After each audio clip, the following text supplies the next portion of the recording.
noches, amigos televidentes, un verdadero placer volvernos a reencontrar como noche tras noche. Lo hacemos para disfrutar esta su entrevista, 8 en punto. Soy Sergio Méndez, un placer que nos acompañe. Hoy estaremos conversando acerca de las probables reformas al sistema de pensiones que se podrían estar articulando al interior de la Asamblea Legislativa. Al parecer, el gobierno ha flexibilizado su postura en torno a un sistema mixto. Conversaremos sobre el clima de inversión, la situación actual de la economía de nuestro país, y es que en alguna medida es apremiante, como lo han dicho muchos analistas políticos acá en esta misma tribuna de entrevista.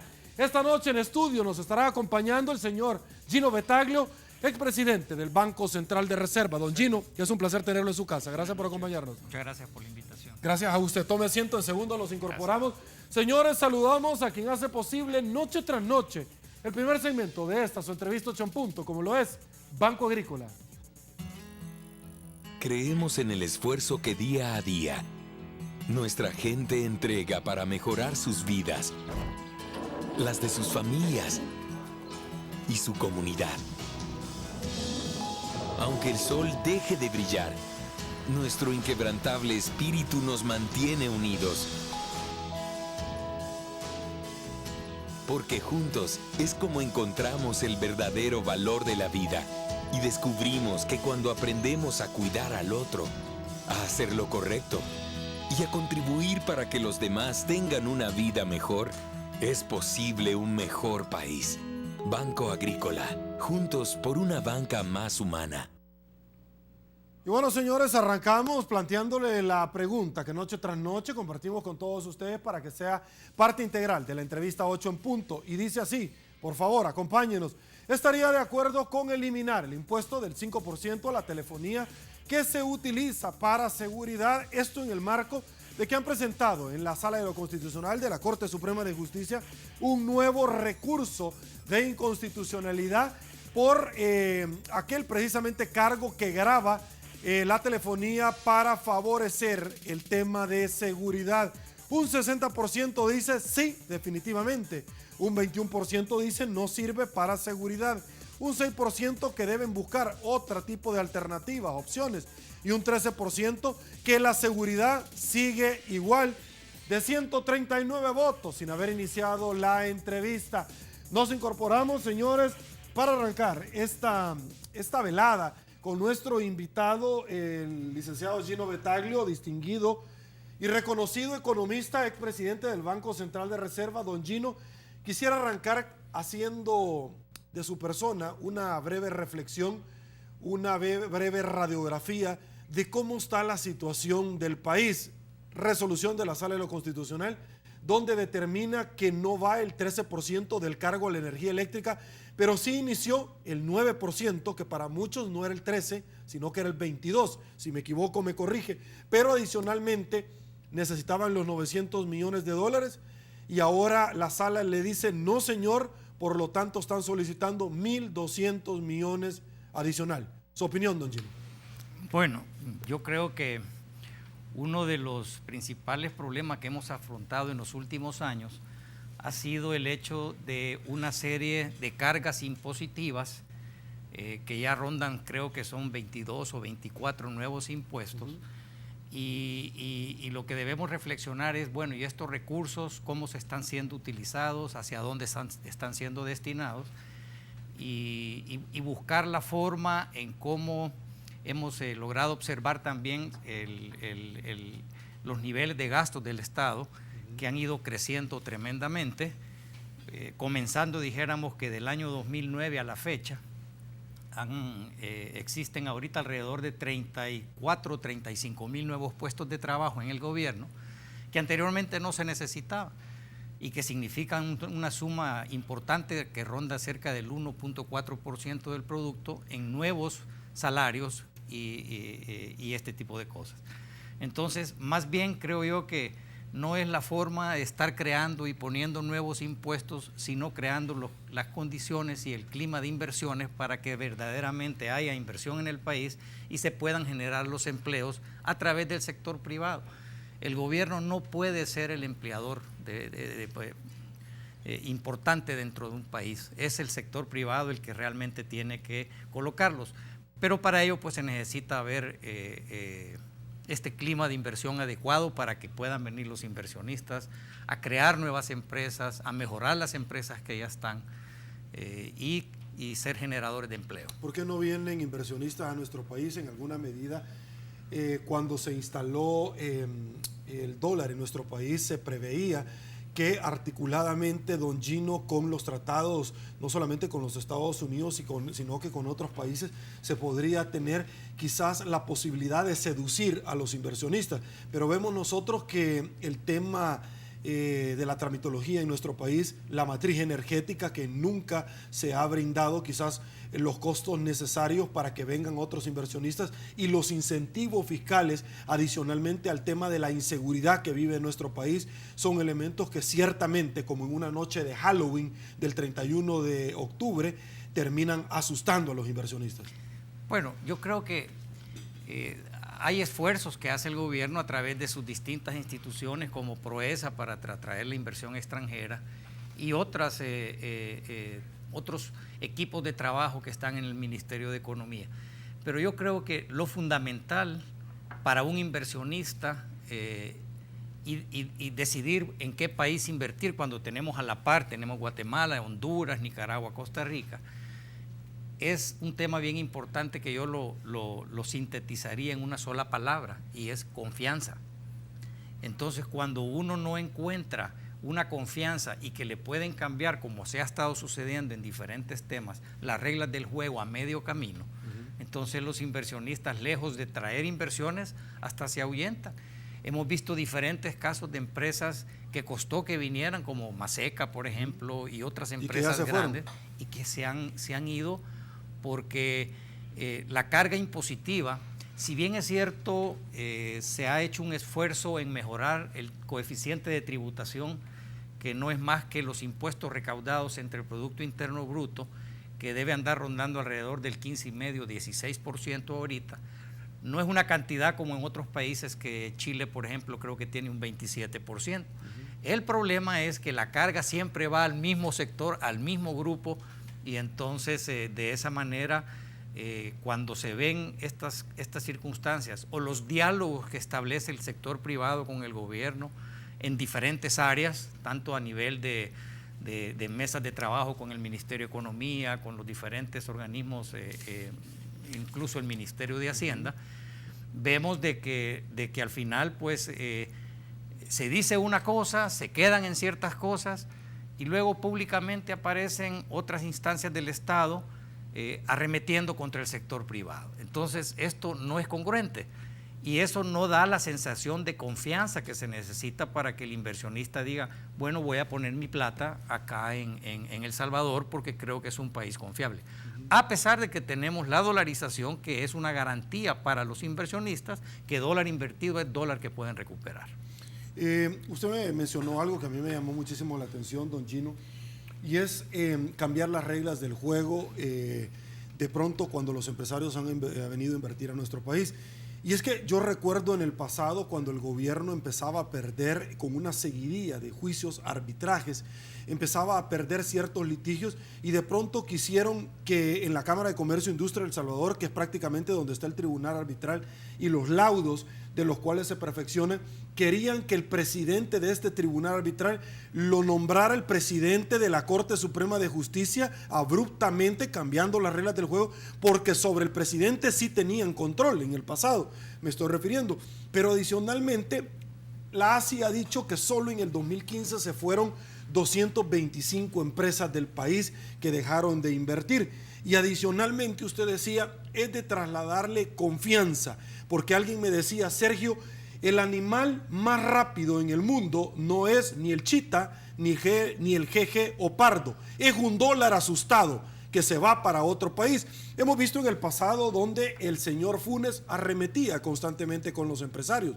Incluso recordaremos cuando el vicepresidente actual, le llamó al presidente Coqui Dabú de la Asociación Nacional de la Empresa Privada que había que ponerle bozal para callarlo. Es decir, ¿cómo pretendemos que venga inversión con este tipo de acciones que los políticos de todos los partidos políticos realizan a la hora de autoprotegerse ellos mismos?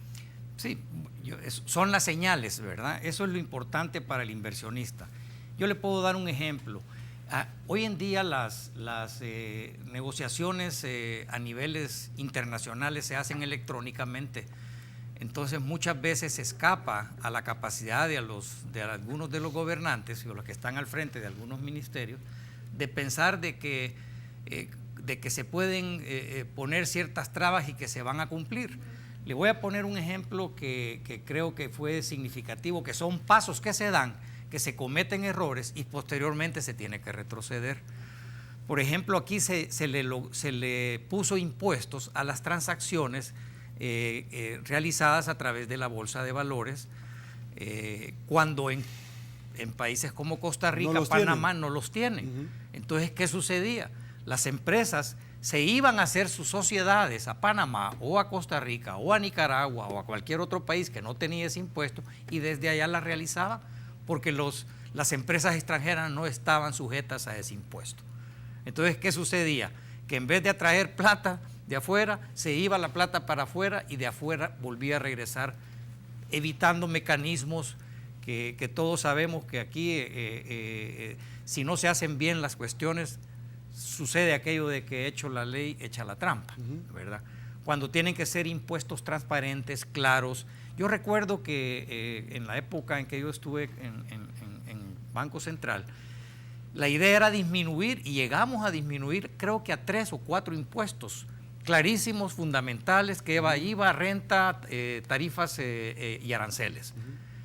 Y posteriormente, por alguna razón, se fue creciendo y creciendo y hoy tenemos cerca de 30 impuestos que no sabemos ni cuánto recauda específicamente y si vale la pena tener ese impuesto. Y más bien lo que hace es como decir, bueno, ¿yo por qué voy a invertir en El Salvador si en Guatemala me permiten tener mejores condiciones? Y eso es peligroso porque, como usted dice, un dólar asustado sale corriendo. Las alcaldías hoy por hoy están en una situación un poco complicada porque el gobierno ha dicho, es decir, la hacienda pública, no tenemos ahorita la plata suficiente para trasladarle lo correspondiente al FODES. Por lo tanto, en un efecto en cascada, las alcaldías también con sus proveedores se han visto en graves aprietos. Sí, por suerte hoy escuchaba en las noticias al mediodía que ya hicieron el abono del pago correspondiente al mes de junio, si no me equivoco, que era por el orden de 26, 27 millones de dólares a todas las alcaldías.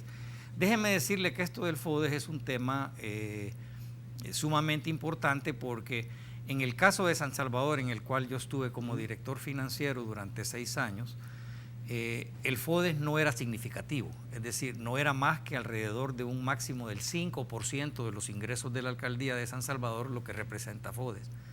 Pero hay alcaldías que el 90% de su dinero para pago de gastos corrientes, llámese salario, son de FODES.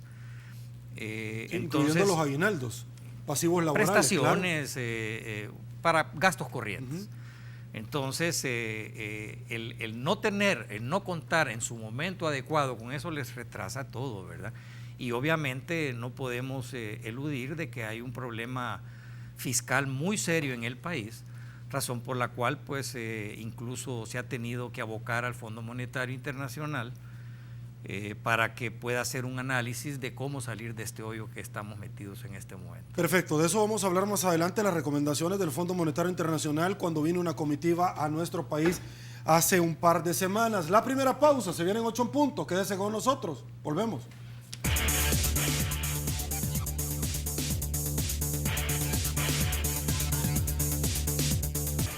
Estamos de regreso, mil gracias El Salvador por su preferencia. En este segmento le presentamos un collage de las noticias más importantes acaecidas en los últimos días y que muchos rotativos han suscrito en su madera. Producción, arrancamos, señores. Dice así, el Fondo Monetario Internacional prevé que el crecimiento del 2% es bajo. Gobierno puede reducir gasto en salarios públicos. El BID confirma que diputados tienen un mes para ratificar préstamos por 115 millones de dólares si no se pierden. Violencia en El Salvador tiene impacto negativo en clima de inversiones y crecimiento, dicen los expertos. Suben 6.4% las remesas de los salvadoreños en los Estados Unidos. Mauricio Chusí nos ha acompañado acá En el estudio dijo que el país necesita tomar medidas para evitar el colapso económico. Bukele pide al gobierno purgar la corrupción y el despilfarro y dar marcha atrás en los nuevos impuestos. Sala declara inconstitucional decreto de 900 millones y elimina a los diputados suplentes. Presentan demanda de inconstitucionalidad contra cobro del 5% para seguridad. El gobierno ahogado por pagos y deudas. Gobierno anuente a suscribir un nuevo acuerdo stand-by con el Fondo Monetario Internacional, como se hizo en el pasado. Deterioro fiscal y polarización, los riesgos de nuestro país. FUSADES, problema de pensiones es que el gobierno se terminó el dinero antes de tiempo. Nos incorporamos, don Gino Betaglio, hablemos rápidamente y vamos a terminar la idea del 13% y que iba en alguna medida a constituirse como un salvataje provisionalmente para el mes de julio del gobierno para poder sacar adelante el tema del gasto corriente. Por favor. Vea, yo creo que ese 13%, pero antes que nada, por quizás mencionar de que no solamente es de sentarse a hacer proyectos de ley y mandarlos a la Asamblea Legislativa con la intención de que sean o no aprobados, o en algunos casos eludir la Asamblea Legislativa para poder poner, llamándolos, como este caso, que son normas, procedimientos y no impuestos. Yo creo que hace falta de una visión de tener seguridad de lo que se va a presentar, cumple con todos los requisitos constitucionales y fundamentalmente, y obviamente pues económicos y financieros que sean necesarios. El tema del 13%, al igual que el tema del 5% a la telefonía, creo que se presta para que cualquier ciudadano interponga una denuncia y la Sala de lo Constitucional lo que hace es hacer su trabajo. Es decir, la obligación que ellos tienen es determinar si cumple o no con las condiciones exigidas por nuestra Constitución el establecimiento de impuestos, que de entrada todos los impuestos tienen que pasar por la Asamblea Legislativa, no puede irse a través de modificaciones de reglamentos y este tipo de cosas. Los 900 millones ya se veía venir que era igual desde el momento en que se llama a una diputada, a la diputada Salgado, que en ese momento ella no quiso votar. Ese expediente debió haberse ido a archivo a la Asamblea y esperar el respectivo tiempo, que son creo que 6 meses. 6 meses. Pero en ese instante se llamó a otro diputado de otro partido político suplente a que viniera, y eso fue lo que determinó al final la determinación de la sala de declarar que es inconstitucional los 900. Ahora, pero yo quiero preguntarle a usted rápidamente, en un paréntesis, ¿qué parte no terminan de entender los políticos, don Gino? Usted ya lo ha dicho. Los impuestos únicamente los determina la Asamblea Legislativa. Si una moción no tiene los votos suficientes, se manda al archivo, no se vuelve a intentar luego de 6 meses. ¿Qué parte no terminan de entender? Es decir, ¿dónde están los asesores de los asesores de los asesores? Como aquel comercial que de pronto caló hondo a estos padres de la patria, para muchos padrastros de la patria. ¿Qué parte no entienden que les va a pasar lo mismo con un impuesto que no está determinado, estructurado como la ley manda? Sí, de hecho, en la época que yo fui parte del miembro del Comité Económico, cuando se presentaba un anteproyecto de ley, se discutía primeramente con todos los sectores involucrados de los diferentes partidos políticos y se buscaba ya de antemano una aprobación consultada con juristas, consultada con economistas, dependiendo del tema que fuese. Y de esa manera no existían esos problemas que actualmente se está bombardeando a la Sala de lo Constitucional con una serie de cuestiones, porque simplemente se disponen a crear cosas que no están debidamente basados en la Constitución. Ahora, usted es economista y usted advierte la suerte de una legislación aprobarla de esta naturaleza. Es decir, no es abogado. ¿Cree usted que la Sala, al declarar inconstitucional estos impuestos, realmente son golpistas? De ninguna manera. Yo creo que la Sala está haciendo su trabajo. Es decir, tanto la Sala de lo Constitucional como las otras salas de la Corte Suprema de Justicia realizan su trabajo y ellos responden a las demandas de los ciudadanos. Yo creo que eso de golpes es un tema muy común en otros lados similares, ¿verdad? Que cualquier cosa que salga mal es culpa del golpe de Estado, es culpa de esto, es culpa de lo otro. Aquí hay que asumir responsabilidades. y las responsabilidades lamentablemente le toca al gobierno de turno, y el gobierno de turno es el que tiene que ver cómo resuelve estas situaciones. Ahora, esto de los 900 millones, ellos sabían que era inconstitucional y por lo tanto se fueron por la otra forma de pedir la emisión de bonos por el orden de 1.200 millones de dólares, ya no 900, sino que me imagino que suman algunos intereses que tenían que pagar de eso, y es el tema que está en discusión en este momento y que los diferentes partidos políticos están evaluando dar su apoyo, lo cual parte de esos dineros son deuda que hay que pagar, pero también a la vez, por eso es que desde hace más de 2 o 3 años yo he estado siguiendo al sector privado a través de la ANEP o a través de otras instituciones privadas, Cámara, ASI, etcétera, de pedir una ley de responsabilidad fiscal que garantice que, si bien es cierto, se van a obtener recursos para ciertas cosas que son necesarias, a la vez se va a hacer un esfuerzo de reducir los gastos del Estado en diferentes áreas, principalmente en el área laboral, ya que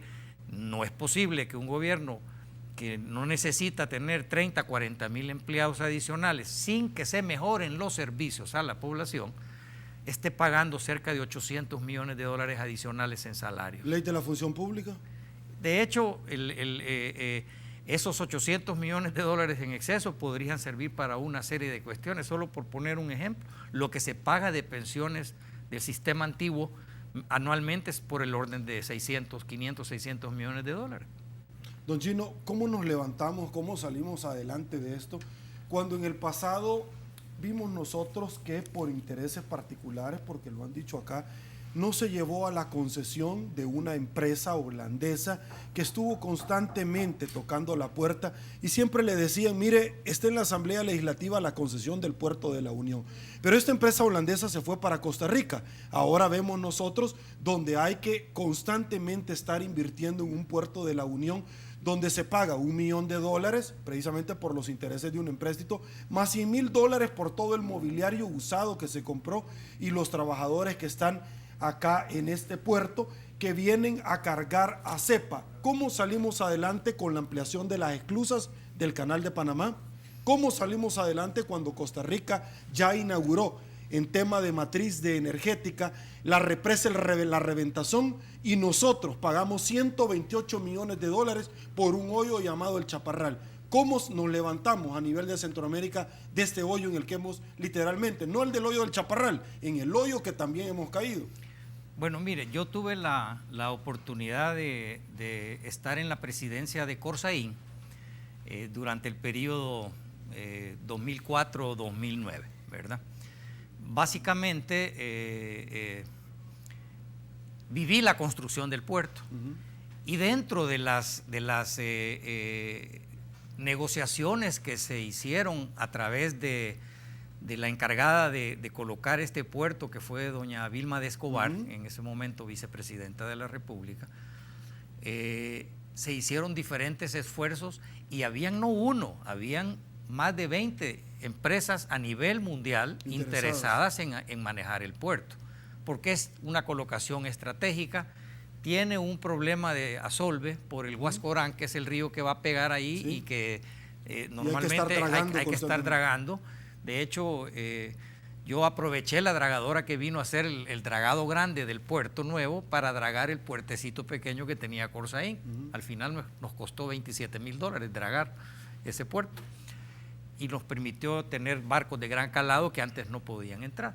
Pero el tema es de que incluso yo estuve en una operación en la cual fuimos a visitar a una empresa que se llama Hutchinson en Panamá, que maneja uno de los puertos más eficientes a nivel mundial en Panamá. O sea, yo recuerdo de que los puertos como en Taiwán, en China y en otros países, que te bajan 47 contenedores por hora, pues ya en Panamá estaban bajando 40, 42 contenedores hora, y así los desplazaban. Era un mecanismo impresionante. Claro, esta es una empresa privada concesionada, ¿verdad?, que lo que busca, aparte de sus beneficios personales, es mover bien toda esa mercadería. Esa empresa estuvo interesadísima en comprar. ¿Qué pasó? Al final ya no hubo una posición del gobierno de vender en ese momento o de concesionar. Un asocio público-privado. Hubo problemas políticos entre los diferentes partidos, que por qué una ley de concesiones, que etcétera, etcétera. Yo le decía en ese tiempo al presidente Saca, cuando tuve la oportunidad de decirle, mire, si Corsaín ya tiene una ley de concesión, es una ley preciosa la de Corsaín, y precisamente hicimos diferentes asocios públicos privados entre Corsaín y sector privado, y se podía haber hecho a través de eso, pero se enfrascó en que tenía que salir una ley de concesiones y ahí se trabó todo el tema.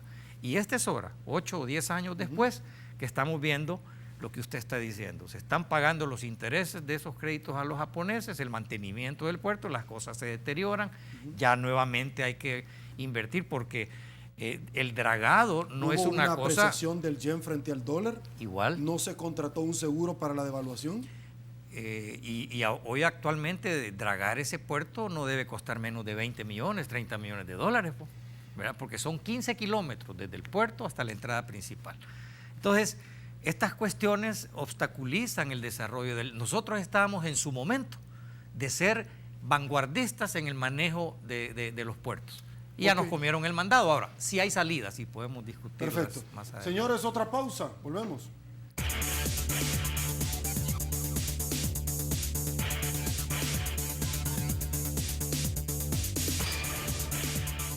Estamos de regreso una vez más. Muchísimas gracias por su preferencia, El Salvador. Arrancamos con esta nota.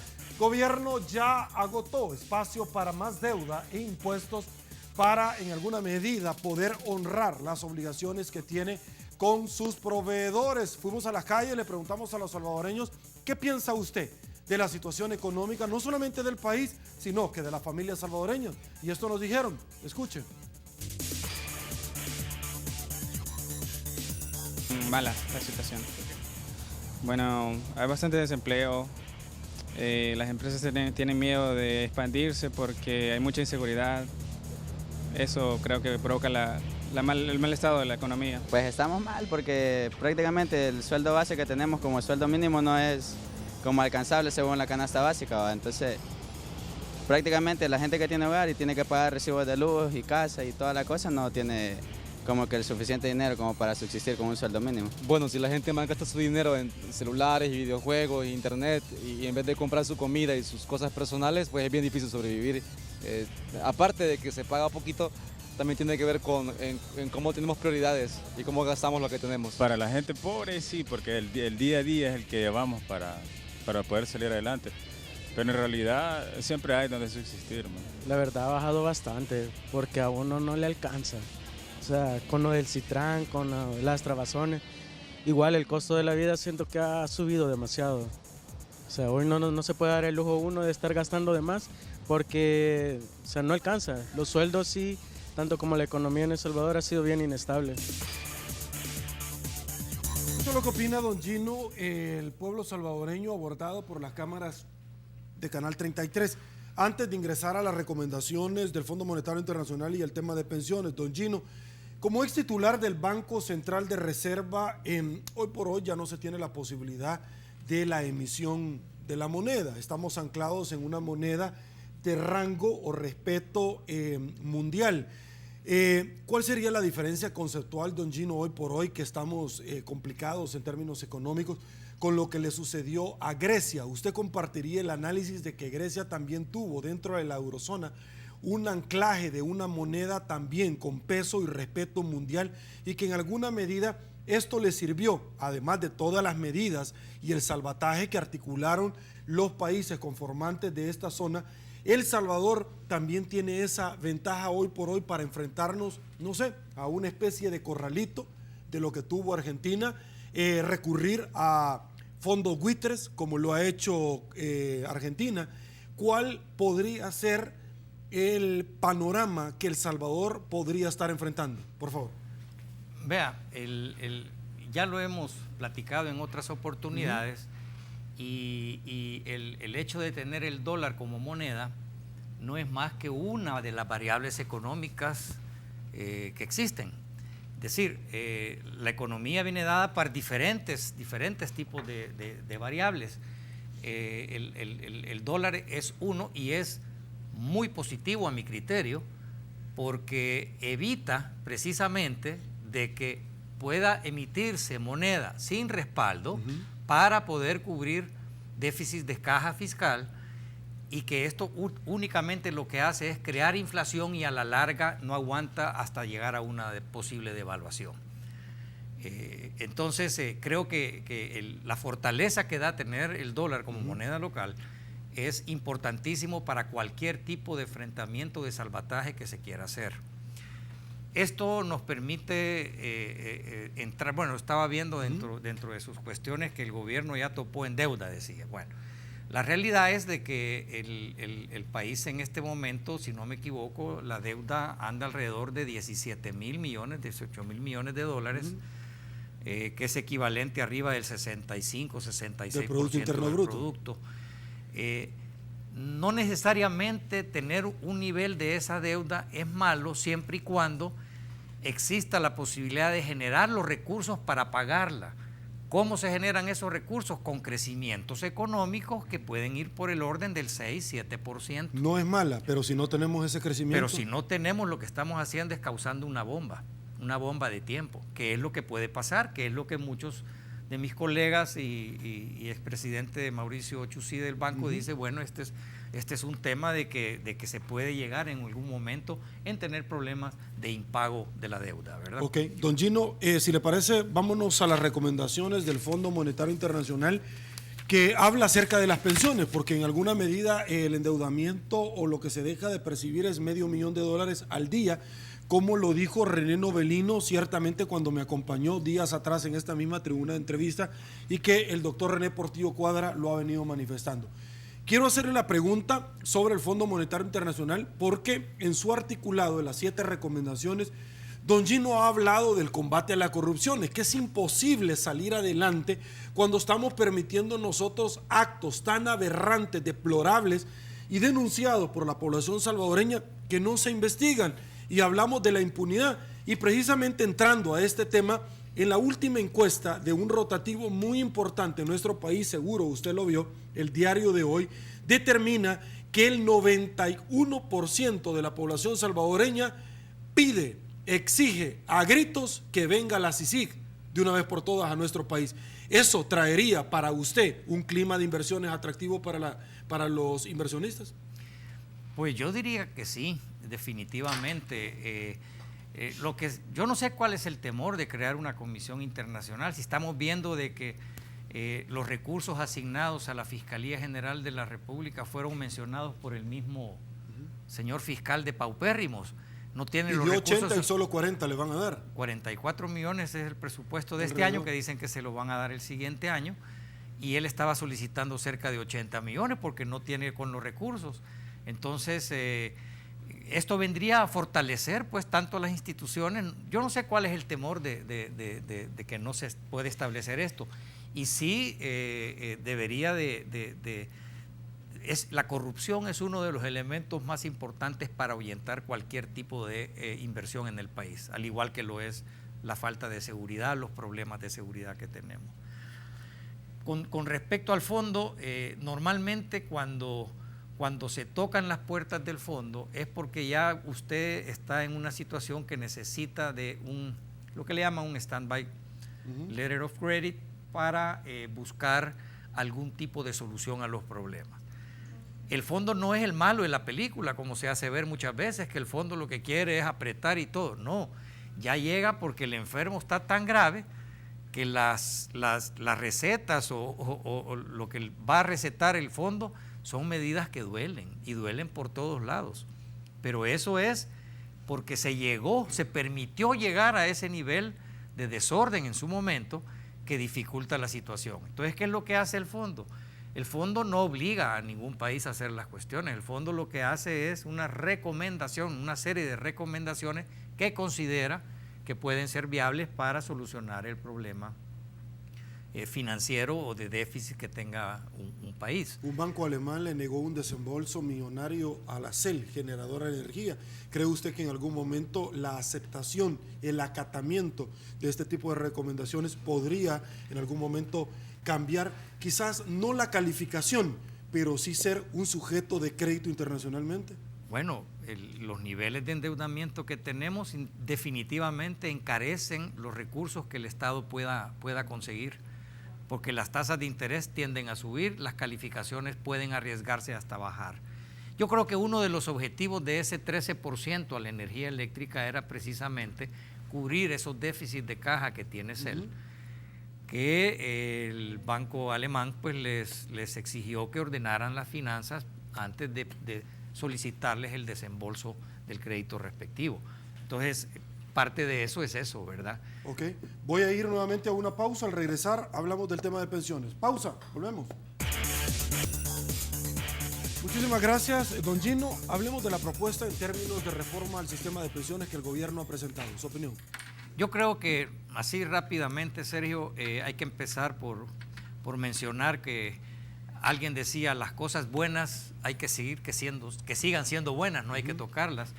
Y yo creo que querer cambiar el sistema de ahorro de capitalización individual, que ha dado buenos frutos, en el sentido de que en 18 años ha acumulado más de 8.200 millones, 8.500 millones de dólares en ahorros, que ha generado más de 2.200 millones de dólares en rentabilidad, y que pudo haber sido unos 1.200 millones más si no es porque se les pusieron tasas de interés del 1,5, 1.2% promedio a cerca de 5.000 millones que han servido para financiar el pago de las pensiones anteriores. Y que el gobierno ha agarrado la plata de esa y la Sala de lo Constitucional le obligó a que mejorara la rentabilidad. Pero al final tampoco se ha mejorado mucho, por lo menos no se ha visto que tanto puede mejorar. Parece que hubo un incremento a un 2,5 o 3%, una cosa así. Pero la tasa de mercado es 7 o 6%, ¿verdad? Que eso lo hacía el fideicomiso original. El fideicomiso original pagaba tasas de mercado, por lo menos, lo cual tampoco era muy conveniente que se diera, pero en esos momentos se consideró importante hacerlo.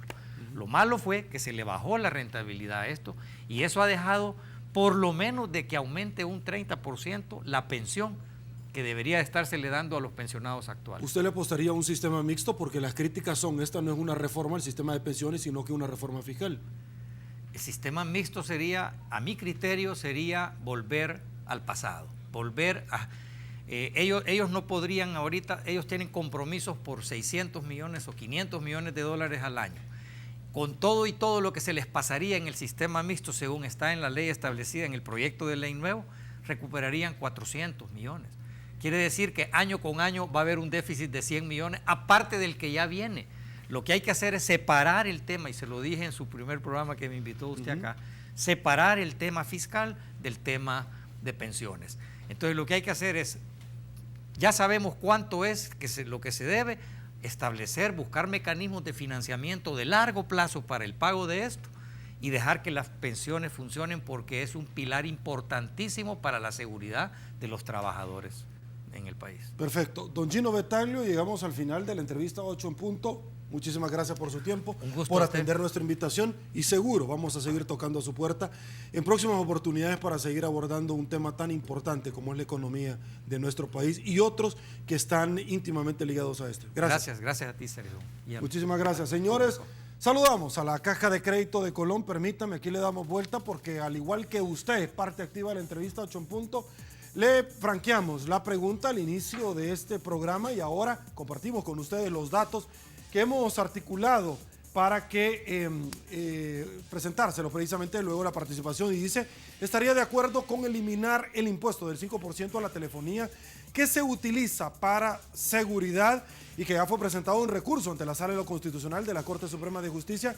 Un 63% dice que sí, un 21% que no, un 8% que deben buscarse otras alternativas, un 8% que la seguridad al final sigue igual, de 221 votos. Usted siga participando porque 8 en punto no duerme. Señores, llegamos al final de esta su entrevista. Soy Sergio Méndez. Si le gustó la entrevista, comente la mañana. Será hasta el día de mañana. Que descanse y una vez más, que el Señor nos bendiga a todos.